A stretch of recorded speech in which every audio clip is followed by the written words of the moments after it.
সম্মানিত অডিয়েন্স, আপনারা সকলে কেমন আছেন? আশা করি সবাই ভালো আছেন। আজ পালিত হচ্ছে পবিত্র ঈদ উল ফিতর। কার কীরকম দিন কাটছে কমেন্টে জানিয়ে যাবেন। বিশেষ করে যারা ঘরমুখী মানুষ আছেন, যারা ঘরে ফিরেছেন, এদের মধ্যে আমার অনেকে বন্ধু থাকতে পারেন। কমেন্টে জানাবেন যে ভালোভাবে পৌঁছেছেন কি না। আপনাদের জন্য কিন্তু ভাই সব সময় দোয়া করি যে ভাইয়েরা ঢাকা থেকে গ্রামের উদ্দেশ্যে রওনা হচ্ছে, আমরা নিউজে বিভিন্ন ধরনের দুঃসংবাদ দেখি, এগুলো দেখে মনটা অনেক খারাপ লাগে। আপনাদের জন্য সবসময় দোয়া করি আপনারা যেন ভালোভাবে পৌঁছিয়ে মা বাবার সাথে ঈদ উদযাপন করতে পারেন। সবসময় দোয়া করি, তো আপনারা আমাদের জন্য দোয়া করবেন।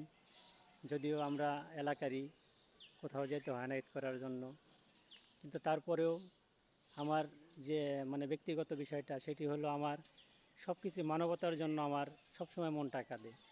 কিন্তু আমি ওইভাবে তৈরি হতে পারিনি, নিজেকে ওইভাবে তৈরি করতে পারিনি, গোছাইতে পারিনি। যাক, আল্লাহর সামনে যদি আমাকে ওইভাবে তৈরি করে দেওয়ার তৌফিক দেয়, দোয়া করবেন আমার জন্য। আগামী ঈদের যেন আমি ভালো একটা প্রিপারেশন নিতে পারি, মানবতার কাজ যেন করতে পারি। সকলে আমার ভিডিওগুলো বেশি বেশি সাপোর্ট করবেন যাতে আমি ওই পর্যন্ত পৌঁছাইতে পারি। আল্লাহ হাফেজ, সবাই ভালো থাকবেন।